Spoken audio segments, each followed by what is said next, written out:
radio au cœur du territoire. C'est Radio Grand Lac. La 16/9e, l'actualité cinéma de Radio Grand Lac avec Kevin, Guillaume et Vincent. Et bonsoir à toutes et à tous et bienvenue dans la 16/9e, votre émission sur Radio Grand Lac 92.fm et le DAB+, désormais, qui vous permet de nous écouter grâce à ce système qui... Jusqu'en Belgique. Non, pas jusque-là, mais du coup, une radio numérique qui vous permet une qualité optimum pour l'audio. Enfin voilà, essayez, c'est l'adopter. Et sinon, vous pouvez nous écouter toujours sur radiograndlac.com et l'application Radio Grand Lac disponible sur vos smartphones. Non, il y a le choix. Hein. Là, si jamais vous n'arrivez pas à nous écouter, c'est que vraiment vous le voulez pas. Hein. Donc, franchement, on est ravis de vous découvrir et de vous redécouvrir cette semaine en haute définition. Parce que vous nous entendez super bien du coup. Et cette semaine, un petit programme. Hein. On va pas se mentir, il n'y a pas beaucoup de sorties. Cannes étant là, évidemment. Et c'est dingue quand même quand on se rend compte que le festival de Cannes, ça vampirise énormément. Hein. C'est-à-dire que vu qu'il y a pas mal de sorties... c'est l'événement. C'est l'événement majeur du cinéma aussi, voilà. Faut pas l'oublier. Et puis il faut caler des sorties à peu près à chaque jour de la semaine. Donc on sent que les distributeurs est un peu frileux de mettre des films. Donc voilà. Mais par contre... Certains films vont pouvoir tirer leur épingle du jeu, à mon avis. Oui, on a quand même quelques sorties intéressantes, même s'il n'y a pas beaucoup de sorties. Et puis, bon, la semaine prochaine, on aura déjà l'été des blockbusters qui débarque avec un certain... Pam, pam, pam, pam, pam. Voilà. Pam, pam, pam. On va vous préparer des musiques Mission Impossible la semaine prochaine. C'est possible, d'accord. Et puis, donc du coup, on va vous parler des sorties de la semaine, on va vous parler de nos avis sur les films sortis la semaine dernière ou même précédemment, parce que je vous avoue que moi j'ai vu Balle perdue 3 sur Netflix, et l'autre sortie que j'ai vue, c'est Tu ne mentiras point, qui était un film sorti il y a 15 jours avec Cillian Murphy. Faut qu'on en parle, parce que... Ouais. Il y a matière à en discuter. Non. Alors, laisse tomber alors. C'est un bon début de film, on va dire. D'accord. Le problème, c'est que ça s'arrête là. C'était pas la sortie majeure de Cillian Murphy cette année, en tout cas. Non. Et ça s'est ressenti dans la promotion. Hein. Mais on va aussi également donner nos conseils télé avant de faire un focus ce soir à Juliette Binoche, oui. Ou comme Valérie Lemercier aimait bien parodier en disant Juliette Binoche, puisque c'est la présidente du jury du Festival de Cannes qui démarre là, maintenant, tout de suite. 19h, ça démarre, ouais. On sort les belles robes, pas trop fendues, ils ont dit, pas trop transparentes non plus. Oui, tout dans la sobriété. En vertu de quoi ils ont fait ces recommandations? Eh bien, visiblement, alors, moi j'aurais une anecdote, pas très chaud. J'aurais une anecdote à te raconter. D'accord. C'est qu'une fois, en montant les marches de Cannes, justement, je me suis retrouvé. Pruderie qui tombe sur le Non, je me suis retrouvé à marcher sur la traîne d'une influenceuse TikTok. Qui faisait 2 mètres de long. Je me suis dit, mais qu'est-ce que c'est bizarre. Et merde, la robe. Il y a des tas d'individus qui se prennent, qui viennent afficher aussi bien vêtus que les acteurs ou les actrices. Ça fait qu'on ne sait plus qui est acteur ou qui est actrice réellement dans ce genre de festival. Eh bien, regarde, moi-même, j'y ai monté. Je ne suis pas. Enfin, quoi que je suis acteur. Costard, cravate. Bien sûr, c'est obligatoire pour monter. Et moi donc. Mais c'est parce que c'est obligatoire. Mon cher Vincent, t'es obligé d'avoir un costume. D'accord, moi je suis jamais allé, donc je peux. Alors je t'avoue que au début du festival, tu mets costume et ne pape machin. À la fin du festival, tu prends juste ta veste de costard et puis tu vas en chemise. Hein. Non, c'est. Oui, mais pour les premiers. Oui, mais pour les premières, t'es obligé. Ah mais moi pour SS 117, j'y suis allé, mais. À la cool. Hein. Normalement, il disait tour de cou et tout ça. Ouais, mais sur la fin du festival, ils s'en fichent. Il y a dû laisser aller, moi je vous le dis. Moi, j'étais toujours bien sapé, monsieur. Mais écoute, c'est bien. Je suis content pour toi. J'y étais. Mais tu me rends du plaisir en plus. Ah, mais bien sûr. Quand tu montes les marches, la première fois, moi, la première chose que je me suis dit, je dis, tapis pas ben grand quand même. Hein, oui, c'est vrai. Mais c'est surtout que tu te sens. En fait, tu te prends vite au jeu. Dès que t'as passé le moment des photographes et tout ça, tu sens qu'on ne te prend pas beaucoup en photo. Non. Il y en a un ou deux quand même au cas où à se dire vulgairement c'est qui ce connard. Quand même, on va au cas où. Et donc t'avances et tu te prends au jeu à vouloir faire bonjour. Bonjour public. Bonjour. Pour toi public. Non, puis le pire c'est que les gens qui restent vraiment à l'extérieur, les badauds, ils te regardent vraiment en disant. Ils se disent mais c'est qui Bien sûr, l'accréditation, ça doit être non. Si, en tout cas, vous deux, vous pouvez prétendre maintenant, avec votre petite carrière déjà. Oui, mais je peux te dire qu'on te remarque vite dans les soirées que tu fais pas partie du truc si t'as réussi à te taper l'incruste. Alors, j'avoue que du coup, je n'ai pas essayé les soirées. Je me suis tapé l'incruste à une soirée et je peux te dire que le premier à qui on a dit de décaler vers la sortie, c'était moi.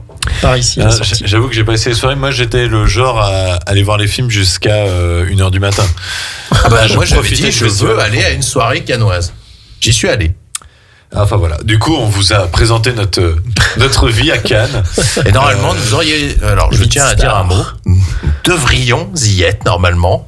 Mais évidemment, on ne nous a pas, accordé les accréditations. Non, puis nous n'avons pas été sélectionnés aussi. Oui, nous n'avons pas été sélectionnés, oui, parce qu'on a présenté un film, certes, mais qui plus est, on n'a pas eu nos accréditations, puisqu'on préfère évidemment les TikTokeuses, les Instagrammeurs et tout ça. Écoutez, gardez vos conneries, soyez contents. Bref, voilà, c'était mon petit, petit coup de gueule. Je suis d'accord avec toi, surtout que j'ai connu le Festival de Cannes sans influenceur et le Festival de Cannes avec influenceur, et c'était le jour et la nuit. Vous aurez des vidéos de 2 minutes pour vous dire le film il était trop bien, hein, mais en fait je l'ai pas vu. Voilà. Bref, voilà. Enfin bon, bref. Mais le cocktail après était super. Mais bon, sans plus tarder, nous allons commencer par la première sortie de la semaine, qui est une sortie là, maintenant, tout de suite. Ça sort ce soir. Mon cher Guillaume, qu'est-ce que c'est ? C'est Partir un jour, qui sera disponible dans tous vos cinémas, au Pathé, au Victoria, à l'Astrée, de Amélie Bonin, avec Juliette Armanet, Bastien Bouillon et François Rollin.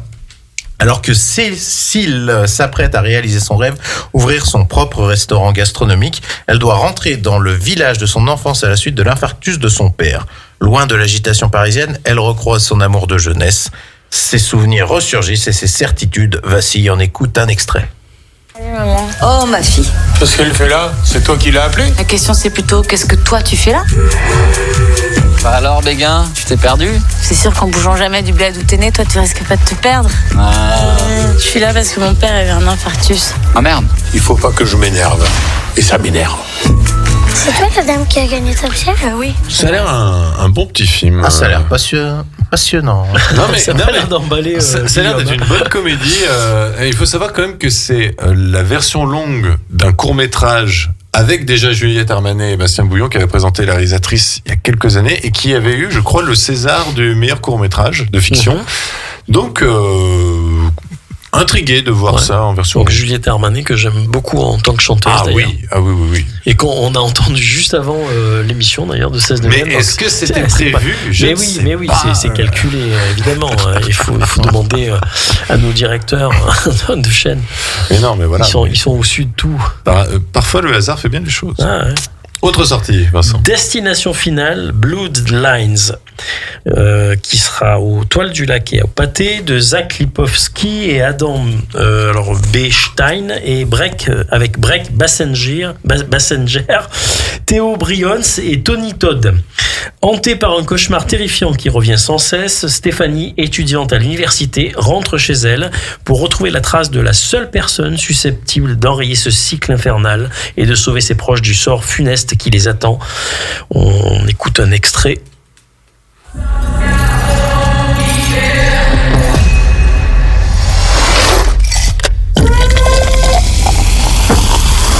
À la famille, on choisit pas toujours celle qu'on a, mais une fois qu'on en a une, on s'y accroche. Ça c'est clair. Ouais.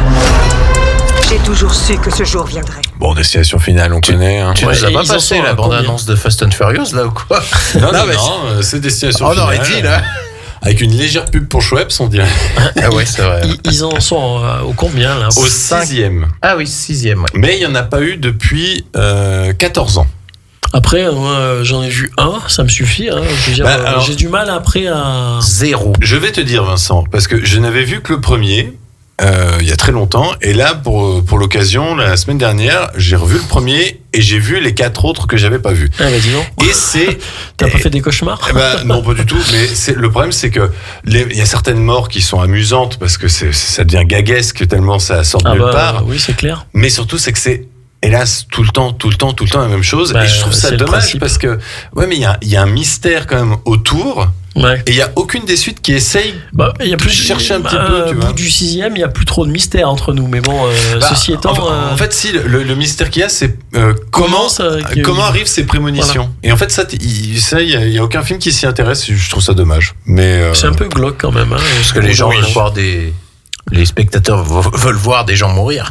Oui, mais alors ce qui est triste du coup, c'est qu'au bout d'un moment, les séquences de dialogue sont tellement mauvaises que tu as envie de dire, mais faites-nous juste une succession de séquences de mort et puis ça nous suffira très bien. Quoi. Enfin bref, pourquoi pas, je vous donnerai mon avis sur ce Destination Finale 6 la semaine prochaine. Mais l'autre sortie de la semaine, et qui ne sort pas demain, mais ce vendredi, il faut vraiment suivre cette semaine. Alors là, c'est sorti le 16 mai, c'est Hurry Up Tomorrow, qui sera disponible au Toile du Lac et au Pâté. C'est un film de Trey Edward Schultz avec The Weeknd, le chanteur, Jenna Ortega et Barry Keoghan. L'histoire de Abel, une star de la musique, qui est entraînée par une de ses fans dans une odyssée qui l'amènera à remettre en question les fondements même de son existence. On écoute un extrait.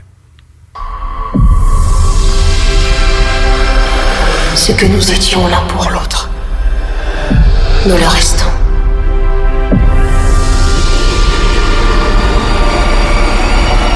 Donne-moi le nom que tu m'as toujours donné. Voilà. Je pense que ça va me faire encore plus détester The Weeknd, parce qu'en fait, il avait fait une série avec la fille de Johnny Depp, et depuis, je ne peux m'empêcher de voir un gros dégueulasse, même dans la vie de tous les jours. Vraiment, c'était. Cette série était. Et moi, le pire, c'est que du coup, j'ai vu la série avant de voir The Weeknd en concert. Et ça t'avait cassé un peu quand même l'entrain. Et j'avoue que quand j'ai vu The Weeknd en vrai, j'étais là. Je le sens pas. Je sais pas pourquoi, mais c'est pas bien de dire ça, mais je sais pas. T'as l'impression que c'est lui, quoi, en vrai. Alors, ce qui est un peu problématique, c'est que là, en plus, dans ce film-là, le personnage s'appelle Abel, qui est son vrai prénom. Donc, c'est une star de la musique. Enfin, on voit quand même que est-ce que c'est autobiographique ou pas? Faudrait voir le film pour savoir. Mais il a des problèmes, ce garçon. On sent que il a des soucis. Ouais, en tout cas, les chansons sont très bonnes. Ça, c'est indéniable. C'est un artiste à part entière, mais pourquoi pas? L'acting est encore vacillant. Et par contre, ce qui est amusant, et qu'on parle toujours du Festival de Cannes, c'est que The Weeknd avait pour habitude d'aller au Festival de Cannes incognito. C'est-à-dire que seuls les présidents de Festival de Cannes savaient qu'il était là, mais personne n'en parlait. Et en fait, du coup, il s'asseyait dans les salles, il regardait les films. Et du coup, dès lors que j'ai appris ça, je me suis dit, ça se peut, j'ai regardé un film, The Weeknd était juste à côté, quoi. Et en fait, ça sort vendredi parce que exclusivité Cannes en premier, de toute façon, toujours. Il passe pas à Cannes. Ah bon? Non. Ah, ok. C'est qu'en fait, c'est une sortie mondiale le vendredi 16 mai, comme on avait pu connaître pour un certain Skyfall, qui était sorti un vendredi partout dans le monde. Enfin voilà. Après, est-ce que ce film Hurry Up Tomorrow est un événement? J'ai l'impression qu'en France, on n'en entend pas beaucoup parler. Tout le monde s'en fout. C'est un film un peu fantastique, existentiel. Non, ça va être un truc. Oui, un trip un peu existentiel, je pense. C'est une expérience, mais pas fantastique, je pense. À partir ça risque peut-être de partir un peu quand même. Ouais, ça part un peu sur ce registre-là. Je pense, Mais bon, à voir. Autre sortie, Guillaume. Marco, l'énigme d'une vie, qui sera disponible au Victoria à la Street, de Ettore Arregui. Et John Garano, avec Edouard Fernandez, Nathalie Poza et Chani Martin. Éric Marco est le président de l'Association des victimes espagnoles de l'Holocauste. À l'approche d'une commémoration, un historien conteste son passé d'ancien déporté. Marco se bat alors pour maintenir sa version, alors que les preuves contre lui s'accumulent. Pas d'extrait, puisque je présume que la bande-annonce doit être en espagnol. Oui, tout à fait. Pas mal, c'est déjà vu, je crois. Ça me fait un peu penser. C'est pas l'air très passionnant. Ça me fait penser au procès du siècle. Ça m'attire pas des masses. Je sais pas si vous l'avez vu, le procès du siècle, où c'était une prof d'histoire qui se battait contre les révisionnistes. Ah non, là, mais il y a déjà eu cette histoire d'un mec qui se faisait passer pour un survivant de la Shoah et qui ne l'était pas en fait. Ça me dit quelque chose. Doute. Je sais plus quel film c'est, mais ça me dit quelque chose. Attends, je vais pas dire une bêtise, mais il y a pas un épisode de Joséphine Ange Gardien où c'est ça? Je crois. Alors, je suis désolé, je suis pas un spécialiste. Moi non plus, j'ai pas assez regardé Joséphine Ange Gardien. Moi non plus, mais on va claquer des doigts. Regarde. Voilà. Ah mais ça marche pas. Autre sortie. Accident domestique qui sort au Victoria, de Kai Casas avec Estefania de Los Santos, David Pareja et Claudia Riera. Maria et Jésus, jeunes parents mais déjà un peu vieux couple, décident d'acheter une table basse. Alors là, jusqu'ici, rien d'anormal, oui, effectivement. Pourtant, lors de la périlleuse phase de montage de la table, c'est Ikea, non ? Une simple vis manquante transformera bientôt leur existence en un véritable enfer. J'espère qu'ils vont retirer le scénario. Le synopsis.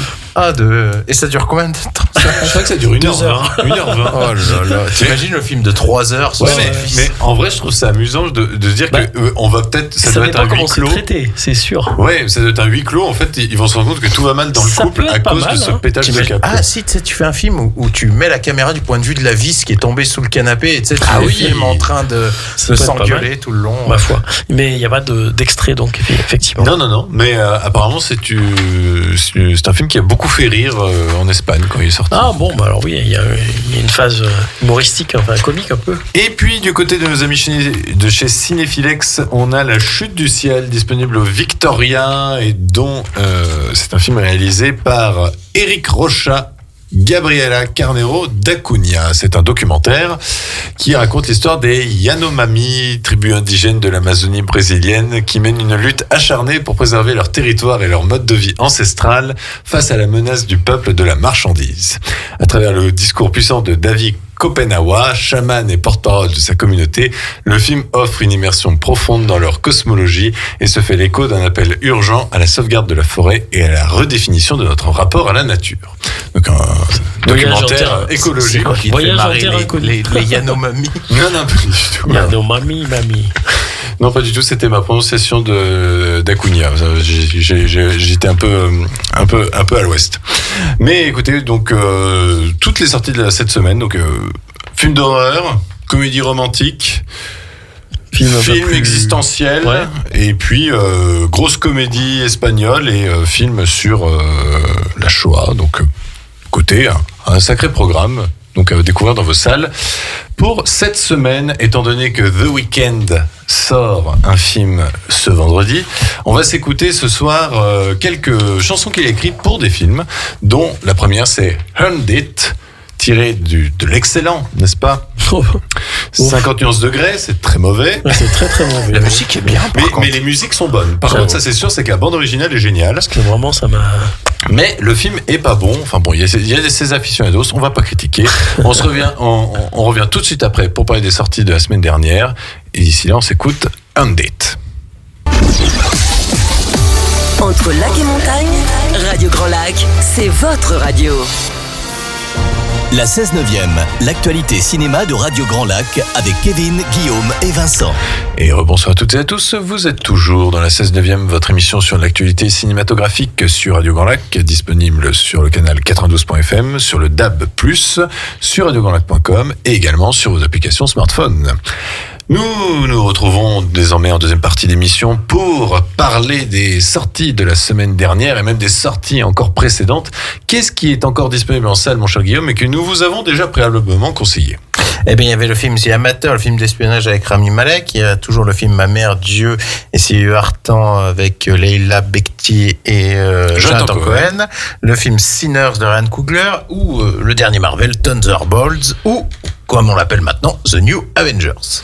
Voilà. Spoiler. Ah non, maintenant c'est le problème, c'est qu'ils l'ont balancé. C'est public maintenant. Ils l'ont balancé sur toutes les affiches. Que je trouve ça dommage. C'était une surprise de fin. Moi, ça m'aurait plus donné envie d'y aller.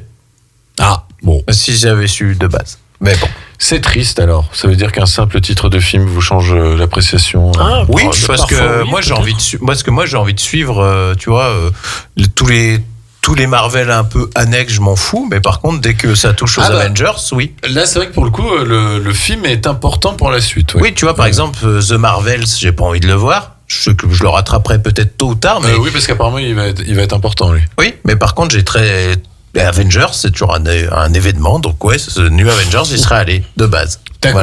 Voilà. Écoute, je te le conseille. Je le rattraperai. C'était un bon cru Marvel. Ça commence à se faire rare, donc c'est important de souligner. Okay. Et par contre, on déconseille toujours Minecraft et Drop Game. Minecraft qui s'approche dangereusement du $1 milliard dans le monde. Mais c'est il faut faire des films gamins, comme ils ça. sont allés le voir, ils ont apprécié. Alors, d'accord. je comprends pas. D'accord. Depuis, tu les as déshérités. Voilà, c'est ça. J'ai barré, je les ai rayés de la liste. Non, mais après, je peux comprendre. Mais je peux comprendre qu'on apprécie, mais je comprends pas par contre l'engouement au point que ça aille jusqu'au milliard. C'est l'engouement lié à la notoriété du jeu, tout simplement. Ça, oui. Mais ça n'a aucun sens à mon avis. Mais bon, enfin, après, ma foi. Voilà. Mais bon, bref. Par contre, nous avons vu 2 sorties. Alors, il y a une sortie que je vais peut-être commencer à en parler, ça va être très très court, qui est une sortie du 30 avril. C'était Une mentir à point, qui est toujours disponible en salle. C'est pour ça que, du coup, je vous en parle, parce que vous pouvez encore le voir à partir de demain. C'est un film avec Cillian Murphy et Emily Watson, qui est cette actrice qu'on avait connue, révélée par Lars von Trier dans Breaking the Waves ou d'autres films comme cela, et qu'on avait vu récemment dans la série Dune Prophétie. C'est un film où on suit un charbonnier. Oui, ça se dit, un charbonnier, un mec qui travaille dans le charbon, un charbonnier. Oui. Voilà, qui fait des pelletés de charbon, qui a du mal à finir les fins de mois, qui a un couvent dans le même patelin. Et puis il se passe quelque chose dans le couvent. Enfin, voilà. Ça vaut ce pesant de cacahuètes, la révélation, ou pas? Pas du tout. C'est un couvent de femmes? Oui, un couvent, oui, c'est un couvent de bonnes sœurs. C'est toujours des bonnes sœurs. Ça aurait été le twist. Ça aurait été le twist. Et non, ça doit être un coup, ils balançaient des bébés par-dessus. Et non, c'était des bons frères. C'est pas des bonnes sœurs. Elles enterraient des bébés.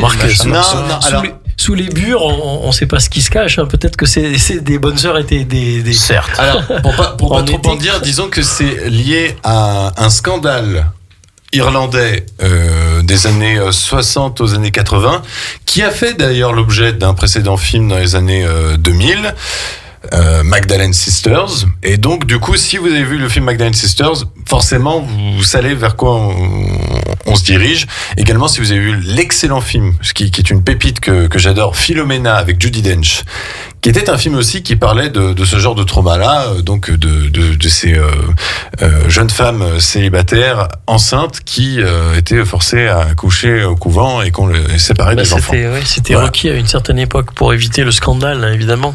C'est ça. Et la honte énormément, qui devait peser sur les familles. Énormément en Irlande, apparemment.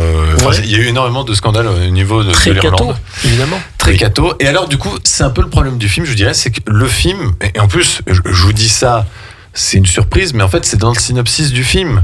Et en fait, le film, c'est que ça. C'est-à-dire que dès lors qu'on apprend ça... Ouais. Après, oui. Ça va pas...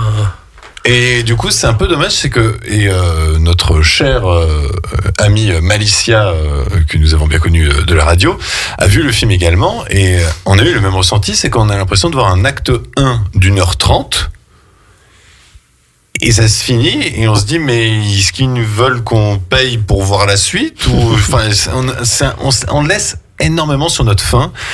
C'est un poil misérabiliste aussi.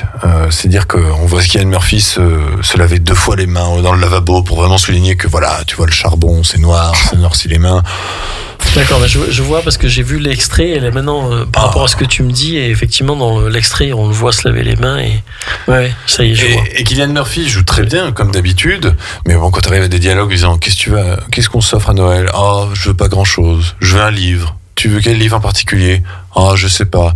Si, j'aimerais bien lire David Copperfield. Mais t'as envie de... moi, j'étais là en disant, mais c'est pas possible. Et pourtant, j'étais quand même happé par le film. C'est très intellectualisé, mais dans le mauvais sens du terme. En fait, c'est que c'est très... Pour appuyer pour grossir le trait, tu vois, de la pauvreté de cette période-là. Et je trouve dommage parce que le film a de très bonnes scènes. Sauf qu'on a l'impression qu'on a vu une partie d'un film beaucoup plus intéressant, quoi. C'est dommage. Donc, je ne vous le conseillerais pas, mais si vous êtes intrigué et si vous aimez Cillian Murphy, écoutez, pourquoi pas. L'autre sortie que nous avons vue, mon cher Guillaume, c'est Balle perdue 3 sur Netflix. Là, on change totalement de registre. Tout à fait. C'est de Guillaume Pierret. Donc c'est le 3e volet. Alors on avait plutôt bien apprécié les 2 premiers volets, justement. C'était des bons films d'action français sur Netflix. Made in Netflix, tout à fait. Alors ce 3e épisode, donc on continue justement l'histoire de Lino qui incarne Alban Lenoir. Et on finit. Oui. Ce qui est un peu dommage d'ailleurs. Parce que, tu trouves ? En fait, le problème, c'est qu'il faudra avoir bien revu les 2 premiers un petit peu quand même pour saisir l'histoire. Vu qu'on est sur Netflix, ils vous font quand même quelque chose qu'on a rarement dans les films. Un récap. Des 2 premiers pour moi, films. c'est un aveu d'échec. Tu vois, J'avoue. Pour moi, il y aurait plus fallu faire des stand-alone, comme on dit. Tu vois, on a quand même un fil rouge. Mais on reprend l'histoire à certains moments, ce qui est un peu dommage. Pas très grave, je trouve. C'est pas très grave. Non, mais parce que, alors là, on a poussé les potards à fond au niveau action. Si vous en voulez, vous en aurez. Les voitures volent. Les voitures volent. On apprécie les rêves, notamment celle de Die Hard 3, là, dans un parc. Peut-être pas du niveau de McTiernan, mais ça se tient bien. Nobody aussi pour une séquence de baston dans un tramway. Shang-Chi, un petit peu tout. Mais vraiment, non, on a poussé les potards à fond. L'action est présente. Il y a le gros défaut pour moi. Alors peut-être que c'est parce qu'Alban Lenoir n'est plus au scénario. C'est le jeu. Le jeu. Oui, à part Alban Lenoir, je veux dire les autres. Et Pascal Arbillot, je trouve. Pascal Arbillot. On est dans un film, un polar de policiers, et on parle comme ça. Voilà. Je m'appelle Gérard Lanvin. Ils sont très bons dans les scènes d'action. Je trouve. Les scènes d'action, ça va très très bien. Non, c'est bien. Non, mais je veux dire, l'acting, c'est catastrophique. Caricatural. Ils ont tous l'intonation comme ça, hein. Alors Vincent, pourquoi tu me regardes comme ça ? Non, mais sans mentir, c'est tout je vois comme ça, et on est dans un ils veulent faire le polar dépressif. Et ça m'a un peu plombé l'expérience. Nicolas Duvauchel, il est pareil tout le long. Ils veulent copier un peu à la Olivier Marchal. Oui, mais même Olivier Marchal, à force, ça devient un cliché. Il joue dedans, non ? Il joue pas dedans. Dans Les Lyonnais, il joue Gérard Lanvin. Ah oui. Non, mais vraiment là-dessus, l'acting est au. Il y a l'autre acteur là qui joue l'homme de main. À un moment, il ouvre la bouche, c'est Yuri. C'est catastrophique. Mais il joue bien le cascadeur, il y a aucun problème. Mais dès qu'il ouvre la bouche, voilà, ça va pas. Bref. Non, on n'en demandait pas autant. Non, c'est un film qu'on voit pour l'action, et surtout c'est un film qu'on apprécie parce que toutes les cascades ont été faites. C'est-à-dire que même si vous voyez des voitures voler, ils les ont vraiment propulsées et que ils détruisent un hélicoptère. C'est vraiment. Oui, alors certes, on pourra tiquer en disant ils sont toujours sur une autoroute ou sur une route bien dégagée, tout ça. On s'en fiche. Mais ça fonctionne. On voit des séquences impressionnantes. Il y a des poursuites dans Montpellier aussi qui fonctionnent bien. Hein. Oui, puis il y a une cascade finale à 7. Oui, visiblement, ils doivent propulser une voiture et sur un mur. Ils sont 7 dans la voiture ? Non, mais c'est ça descend sur une route entre 2 falaises. Et ce qui est amusant, c'est de voir la vidéo making of du mec derrière qui devait être du conseil municipal et qui fait, elle va loin la voiture. Et là, bam, elle touche la falaise. Et il fait, on avait dit pas la falaise. Ils l'ont pas refait apparemment. Ils ont fait une prise et c'était la j'imagine. Non, vraiment, c'est un très très bon divertissement sur Netflix, très très bon divertissement français, et je ne peux que vous le conseiller. Franchement, moi je vais même vous dire plus loin. Dès lors que vous voyez Alban Lenoir dans un film d'action, vous pouvez y aller. C'est au moins tout le temps généreux. Sauf le salaire de la peur. Sauf le salaire de la peur. Sauf le salaire de la peur. Non, évitez absolument le salaire de la peur. Netflix. Hein, le remake. Voilà. Vous ne regardez que le salaire de la peur de Clouseau ou Sorcereur. Vous pouvez y aller. Le convoi de la peur. On avait déjà parlé bien. Friedkin. Mais ne regardez pas celui de Netflix. C'est William Friedkin, c'est ça. Eh oui. Côté conseil télé, mon cher Vincent. Alors il y avait plusieurs choses. Tu vas parler d'un film que j'aime beaucoup. Ouais, c'est vrai ? Oui. Ah ouais, d'accord. C'est jeudi 15 mai sur Paris Première à 21h. Equalizer, qui date de 2014, d'Antoine Fuqua. Qui avait fait, entre parenthèses, je l'attendais tellement celle-là. En 2001, Training Day. Ouais. Avec Denzel Washington, qui était excellentissime dans ce film d'ailleurs. Et donc l'Oscar du meilleur acteur qui a donc repris le même pour ce Equalizer. Alors on va pas se mentir, c'est pas non plus les scénarios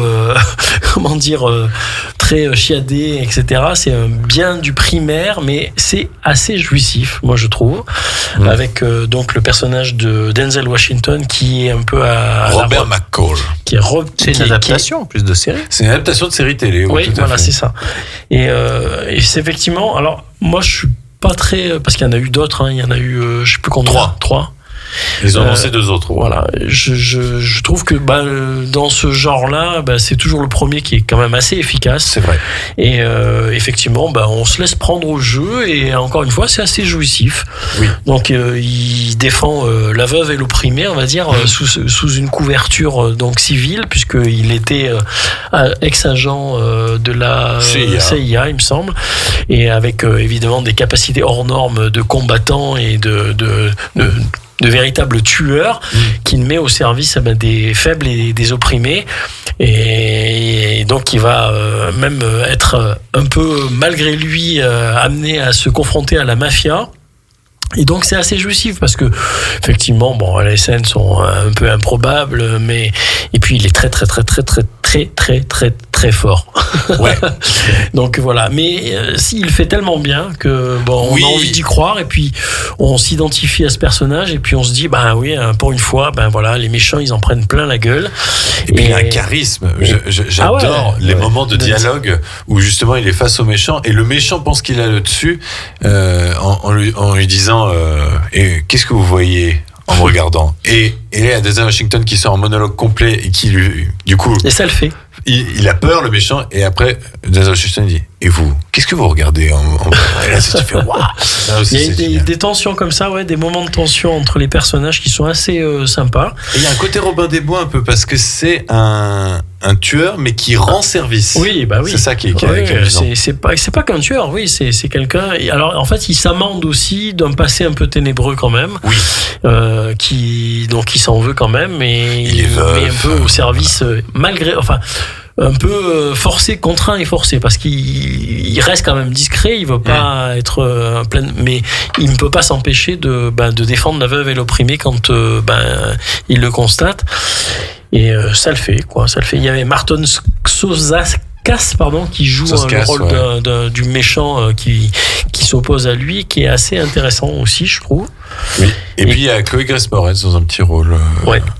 Voilà, et donc. Et David Harbour, qui à l'époque il n'était pas connu, et puis aussi pourquoi c'est un film que j'apprécie beaucoup, c'est que pour moi il a l'idée géniale, et on y a tous pensé en tant que fan de films d'action, il a l'idée géniale de mettre sa séquence d'action finale dans un magasin de bricolage. Ouais. On a tous été dans un magasin de bricolage en se disant mais alors ça, si on se le prend, mais ça doit faire mal, et il le fait, et c'est ça qui est jouissif en fait, je trouve. Et puis il est comment dire, d'une dégaine plus que tranquille et laconique et tranquille et très classe. Et puis en fait très efficace évidemment, mais bon. Donc franchement je vous le conseille, puis même les 2 autres ils sont moins bien, mais ça se laisse bien regarder. Ok. Mon cher Guillaume, tu as un autre conseil, toi. Oui, alors j'ai tranché, évidemment. On va encore parler de Brian De Palma, puisque passe dimanche 18 Outrage sur Arte à 21h. Donc ce film avec Michael J. Fox et Sean Penn. Très bien. C'est un chef-d'œuvre. Faut que je vois absolument. Donc en fait, c'est peut-être le meilleur rôle de Michael J. Fox, justement. Oui, c'est le. C'est pas Marty? Quand même, moi j'aime bien dans le Retour vers le futur. Il est super. Mais je veux dire, il est super dans Retour vers le futur, mais là, qui est une comédie. Il prouve que c'est un vrai acteur complet dans celui-là. Donc puisqu'il s'oppose à Sean Penn, en fait, c'est un jeune idéaliste, un peu à la manière de Platoon, qui se retrouve dans une unité dirigée par Sean Penn, un peu violent. Ils subissent des trucs et tout ça, et en fait, Sean Penn veut se venger en violant une femme, et Michael J. Fox est le seul à s'opposer à ce genre de choses. Et l'histoire est vraiment passionnante. Donc c'est cette lutte en fait de ce jeune soldat pour sauver cette femme. Je vous en dis pas plus, vous verrez. En tout cas, la réalisation, il y a un plan. D'ailleurs, c'est sur l'affiche maintenant, mais en fait, il essaie de sauver la femme. Et le plan se décadre d'un seul coup. Comme si en fait l'ordre établi n'existait plus. D'un seul coup, ça se voile, quoi. D'un seul coup, la caméra tourne, pivote sur le côté. Elle débule, exactement. Et c'est un film qui m'a vraiment marqué, très prenant, à ne pas mettre entre toutes les mains, bien évidemment, mais à revoir absolument. Avec une tension exceptionnelle, effectivement. Ouais, vous me donnez envie. Le problème, c'est qu'à chaque fois, ça passe un dimanche soir, et le dimanche soir, nous sommes en live.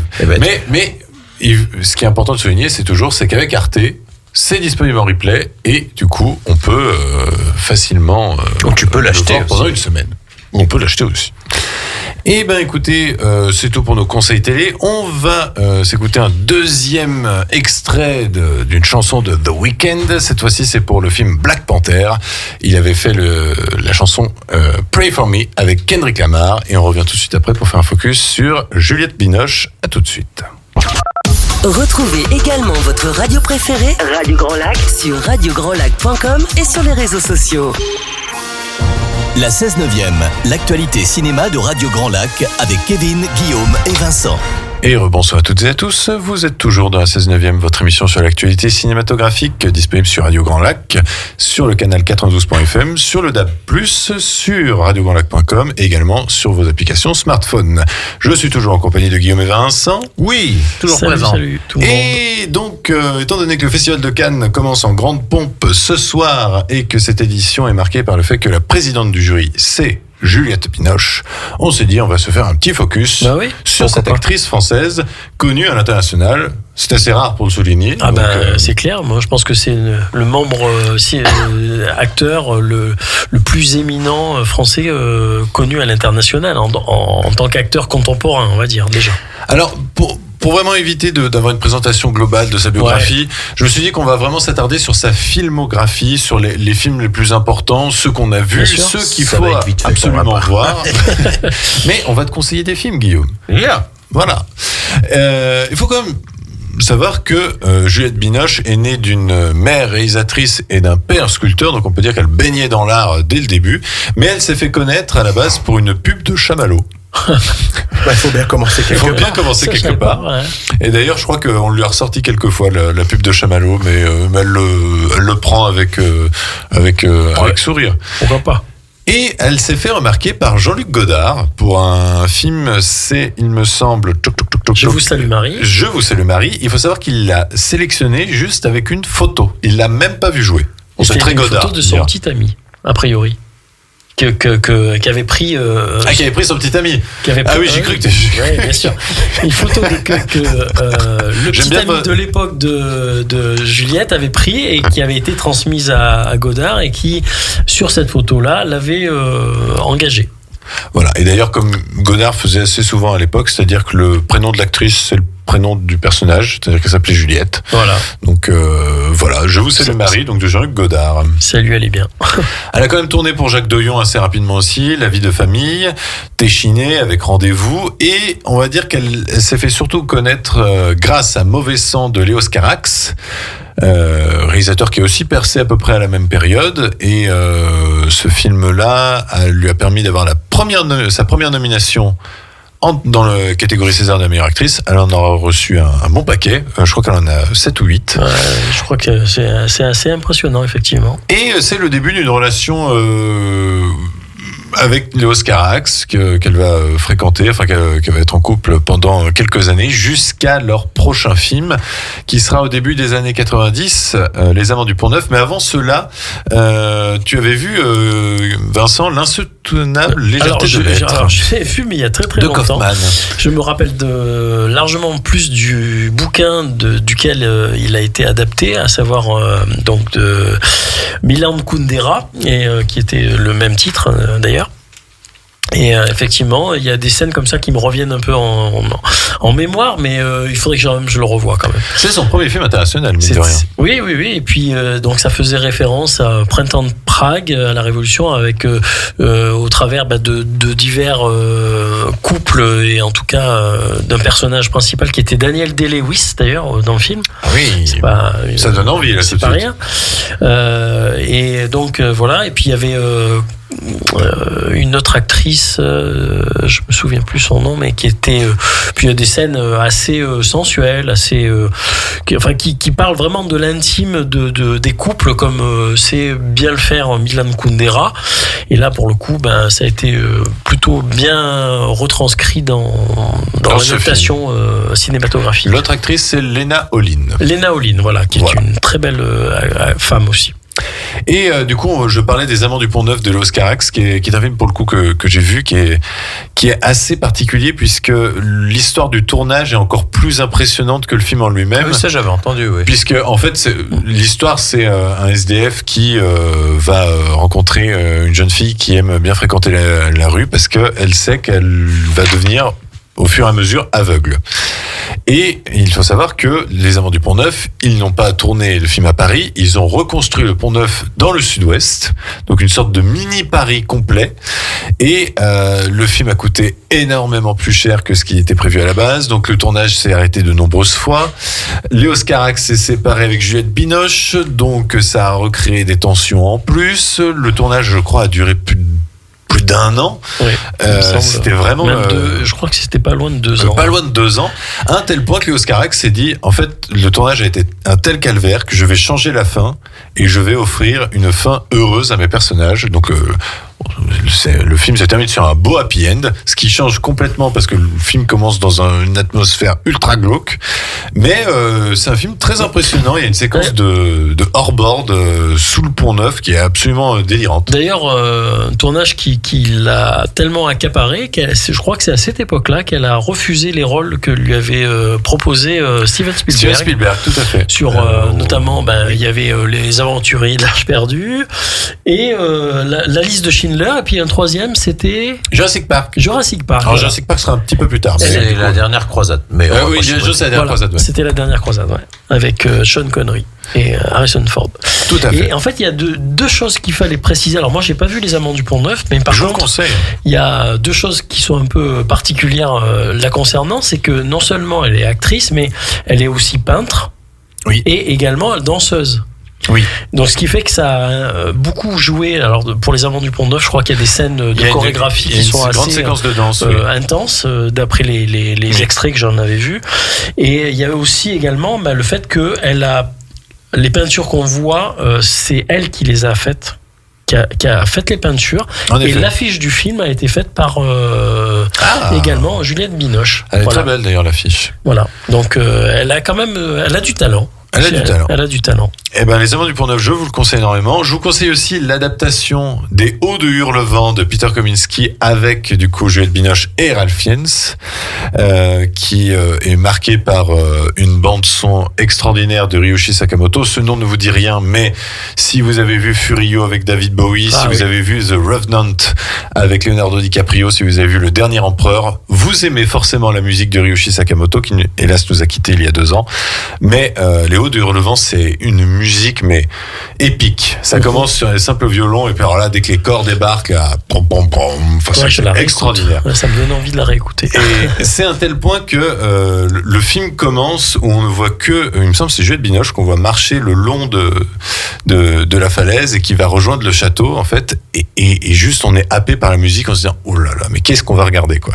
Et alors, je suis pas ultra fan de l'histoire des Hauts du Hurlevent qui a quand même. Il y a quelque chose de très masculin toxique quand même avec le personnage de Heathcliff qui on ne peut s'empêcher de le détester, ce qui rend du coup d'autant plus fort et dingue l'amour qu'elle a pour lui en fait, puisque ils se détruisent l'un l'autre d'une certaine manière, je trouve. L'amour un peu et d'ailleurs, les Hauts de Hurlevent vont bientôt être réadaptés très prochainement par Emerald Fennell avec Margot Robbie et c'est tiré d'un bouquin de Emily Brontë, c'est pas ça? Je crois que c'est Emily Brontë, oui, tout à fait. Tout à fait. Donc voilà, les Hauts de Hurlevent, je vous le conseille.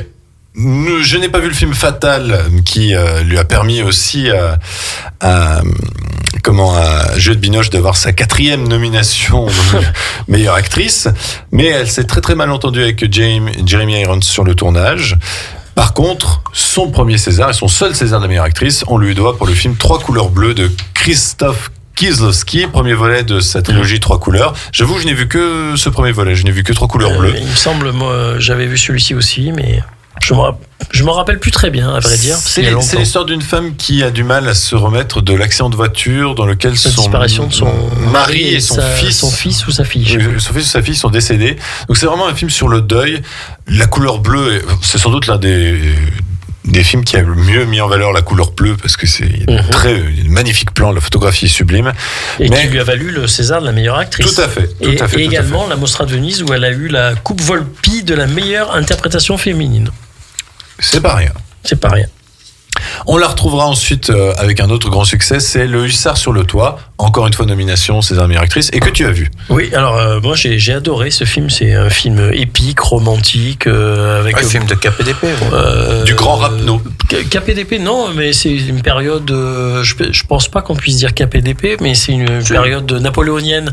Ouais, il est assez considéré en fait un peu. Mais il y a beaucoup de classe, beaucoup comme le renouveau du genre KPDP des années 90. En fait. Après Rapneau, c'est comme Cyrano. Voilà. Et puis c'est surtout une histoire d'amour intense entre Olivier Martinez qui va se rejouer dans la vie privée puisque elle va être avec cet acteur pendant 2 ans, je crois, partager sa vie avec lui. Donc c'est un film que tu conseilles qui a une ampleur très épique. Oui, magnifique. Moi j'ai très envie de le voir.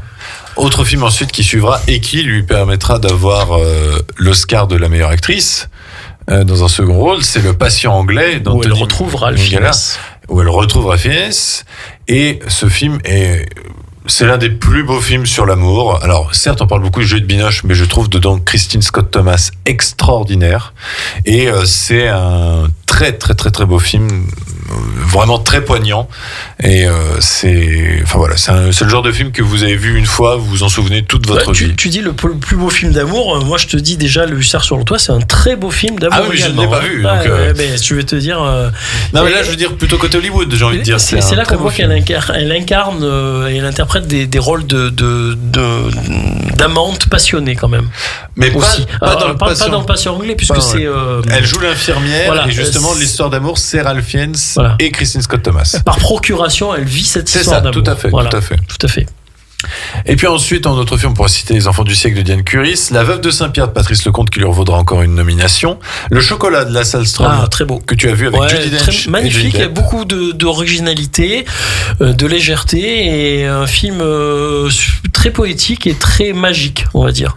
Tourné à Bénac, dans le sud-ouest, là où étaient tournés aussi Les Visiteurs 2 et Jeanne d'Arc. Ah oui, exactement. Et dernièrement, Le Dernier Duel. Il y a un plein de fraîcheur avec. C'était Sarlat, Le Dernier Duel. Ils ont aussi tourné à Bénac. Avec une morale à l'issue de. Ça, c'est un film qui est assez dramatique dans le déroulement, mais qui se termine plutôt bien. Et donc voilà. Est-ce que ça te donne envie de manger du chocolat? Quelque part, oui. D'accord. Ouais, et est-ce que c'est normal qu'elle s'appelle Vianne Rocher et que du coup. Oui, peut-être, oui. Rocher chocolat, je ne sais pas. Je me rappelais plus d'ailleurs. L'autre film ensuite qui lui a valu encore une nomination à César de la meilleure actrice, mais qu'elle n'a pas remporté, c'était Décalage horaire, qui me semblait. Je l'ai vu. Il me semblait que c'était pas très bon avec Jean Reno. C'est nul. Ah d'accord. C'est Daniel Thompson. Ouais. Mais j'ai pas vu non. Ouais, franchement, Daniel Thompson en réalisatrice, ça a jamais été terrible. Ah c'est pas son papa Gérard Roux. Non, mais je veux dire, non, le film, je crois que c'est une histoire de quiproquo avec Jean Reno. Franchement, non, c'est nul, ouais. Non, c'est pas terrible. Ils vont partager une chambre, après je sais plus quoi. Enfin, l'histoire d'amourette vraiment ballon. D'accord. Non. Alors ensuite tourné avec John Boorman, Excalibur, La Forêt d'Émeraude, Délivrance. Et In My Country. Il me semble que j'ai vu le film, je l'ai vu jeune parce qu'il y a pas Samuel L. Jackson dedans. Il me semble. Dans lequel? Je vais vérifier. In My Country.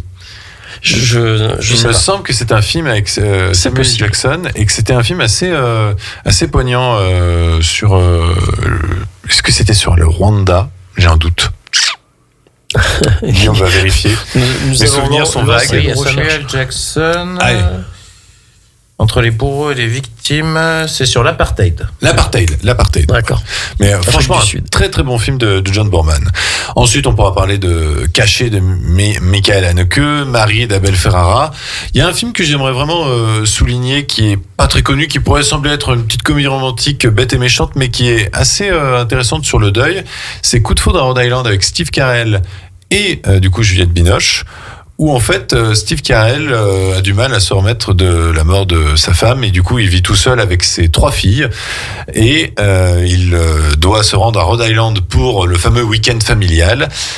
Il va rencontrer sur le chemin dans une librairie une femme. il va tomber amoureux, et quand il va arriver au week-end familial, il va se rendre compte que cette femme, Juliette Binoche, en fait, c'est la nouvelle copine de son frère.